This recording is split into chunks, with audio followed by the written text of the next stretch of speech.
Democratic Socialism and Electoral Politics, a primer by the Louisville DSA Political Education Committee. 1. Why electoral politics? Why do Democratic Socialists engage in electoral politics? Are the odds not stacked against us? And won't the ruling class prevent us from implementing our Democratic Socialist agenda should we come to power? As Democratic Socialists, we envision a society that is governed by and for working people, instead of the rich.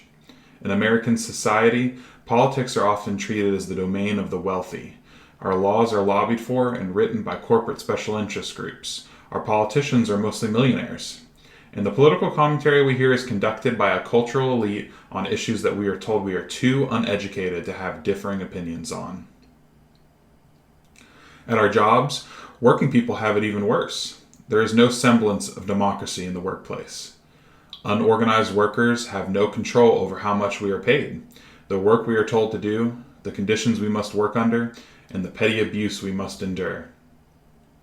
Yet the politics we are excluded from at the ballot box and in our workplaces affect our lives. Politics control access to resources.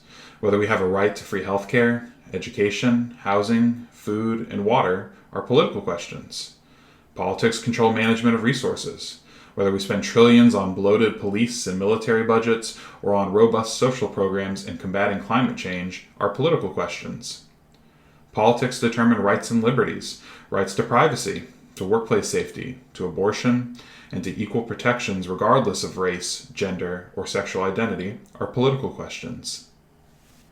So Democratic Socialists engage in electoral politics because we want to radically expand democracy, such that the management of our society, our economy, our workplaces, and all corporate profit is determined by all working people, as opposed to a select few billionaires. Democratic Socialists engage in electoral politics because electoral politics allow us to win material reforms for working people.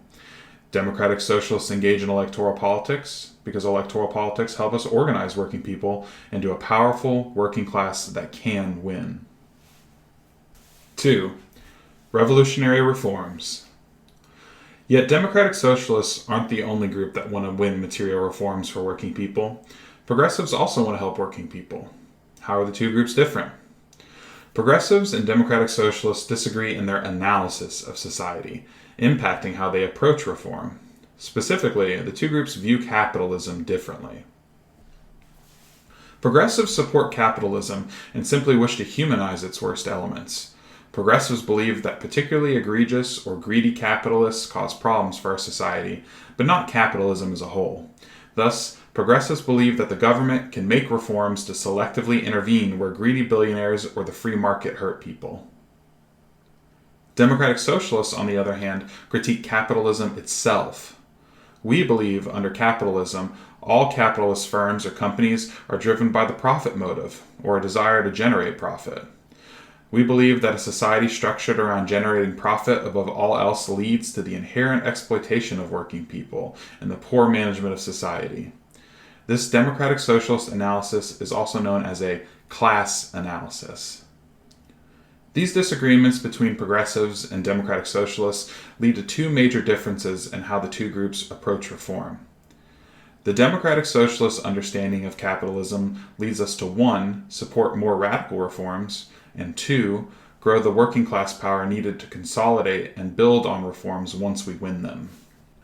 Democratic Socialists are more radical insofar as we want to get at the radix, or root, of the problem. Take climate change under capitalism. Companies are structured around generating profits each financial quarter, which incentivizes them to generate profit in the short term.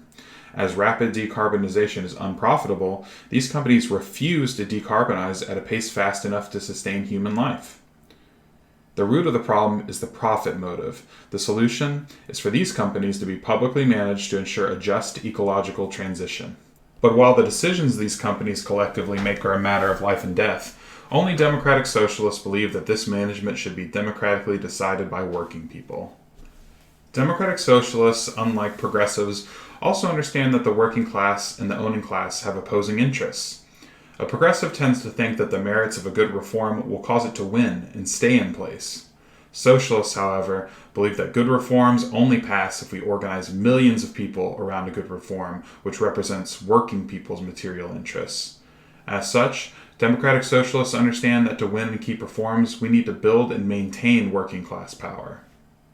For example, the reason so many good reforms took place in the 1930s and 1940s during the New Deal era was that there was a strong socialist movement and a strong labor movement pushing for reforms. Without a strong socialist and labor movement, the capitalist class was able to whittle away at those reforms. By the 1980s, they were strong enough to totally upend many of these reforms with a neoliberal shock doctrine under Reagan. So even if we only believe that capitalism needs minor reforms, only a democratic socialist class analysis and approach to organizing can ensure these reforms are permanently retained. So while progressives fight for piecemeal reforms and standalone fights, Democratic Socialists fight for revolutionary reforms. Revolutionary reforms not only protect or improve the rights and material well-being of working people, revolutionary reforms build working class power as a bulwark to protect these gains and as an army to win further gains in the future. 3. What makes a socialist party? How do we build working class power? Our task as Democratic Socialists is to organize working people into a working class. Our vehicle to do so is a socialist party, the Democratic Socialists of America, or DSA. Working people are atomized or isolated and disempowered under capitalism. Our public school system fails to give a deep civic education to less rich kids. Our jobs underpay us and overwork us, leaving us exhausted and scrambling to take care of ourselves and our families as opposed to getting involved in politics. Money dominates the political landscape. Our election cycles are populated by trained specialists, often working as guns for hire, migrating from campaign to campaign for cash rather than out of consistent political allegiance. The way we can beat the rich in these election cycles and organize individual working people is by building a socialist party. Our Socialist Party, DSA, is a place where working people can organize together and leverage their power as a class towards a collective goal. Many Americans think of a political party as something that appears on a ballot on election day, but a political party is so much more than that. A party has a political platform which unites the candidates it runs around a shared political vision and program for changing society. A political party is the infrastructure which runs its candidates, the campaign managers, the treasurers, the communication teams, the field leaders, and the armies of canvassers. A political party is the pool of funders it can consistently fundraise from. A political party is a machine which can select and push candidates from its own ranks. So while a lot of Democratic Socialists currently run on a Democratic ballot line, appearing as Democrats on the ballot, they aren't really Democrats because the party they belong to is DSA. DSA has its own socialist platform, which represents the interests of the multiracial working class. DSA chapters are places where working people learn the socialist theory to strategize our campaigns and the technical skills to become skilled campaign managers, fundraisers, comms leaders, field organizers, and canvassers.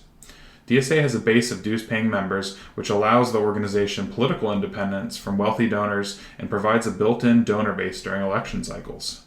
DSA runs cadre socialists, or dedicated working-class socialist organizers who've worked within our own ranks for years to ensure our candidates will be loyal to the socialist movement after they are elected.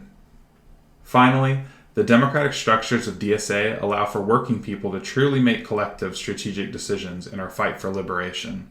DSA, as a socialist party, gives working people the opportunity to organize to improve our lives. 4. The dirty break strategy. While a party is much more than just a ballot, it's confusing to have socialists run on a ballot with a D next to their name. With the exception of DSA candidates who have run and won as Democrats, the vast majority of Democrats are capitalists, and the party as a whole represents the interests of the capitalist class as opposed to working people. The dirty break strategy is a strategy designed to navigate the contradictions of running as a Democrat while a socialist and build the long-term power to develop a functioning, strong, working-class third party in the U.S. The Democratic Party as a whole cannot be taken over by socialists because its funders and its campaign specialists are not democratically determined by the members of the party. Its top funders are billionaires who spend millions of dollars to influence the party agenda to favor the interests of corporations and the rich. Its campaign specialists are highly paid members of a professional managerial class who look down upon people who are not elite political operatives. Both groups are impediments to democratic reform of the party.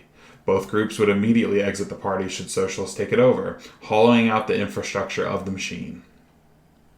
The Democratic Party is also not above putting its finger on the scale should Democratic Socialists come too close to taking the party over. The 2020 presidential primary of Bernie Sanders shows countless cases of him getting screwed over, like the election irregularities in Iowa, Obama coming out of retirement to throw his weight behind Biden in South Carolina, or the consolidation of the capitalist class around Biden before Super Tuesday, when every capitalist candidate dropped out, except Warren, who served as an excellent spoiler. The Dirty Break strategy states that where viable progressive third parties don't exist, Democratic Socialist candidates should run class struggle elections to competitively primary corporate Democrats. In some places, like in Richmond, California, or the state of Vermont, a viable progressive party does exist.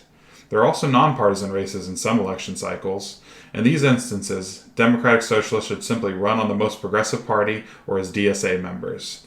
But in races with only two viable parties, Democratic Socialists run class struggle elections to build DSA chapters up to eventually become a third party. The principles of class struggle elections are as follows.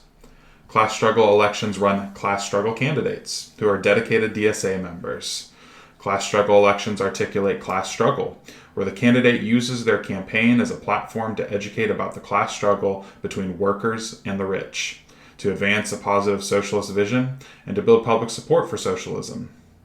Class struggle candidates are not only legislators on the campaign trail and in office, but also organizers who will fight to build working class power and DSA. Finally, class struggle campaigns build DSA member skills and the organizational strength of DSA chapters as the vehicle of working class power. Each DSA campaign brings us closer to the day where we will no longer see socialists with a D and a picture of an ass next to them on the ballot, but instead see a DSA and a picture of a rose, the budding hope of humanity.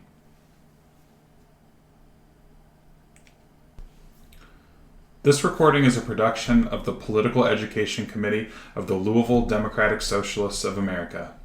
If you'd like to learn more, please visit us at dsalouisville.org. That's dsalouisville.org.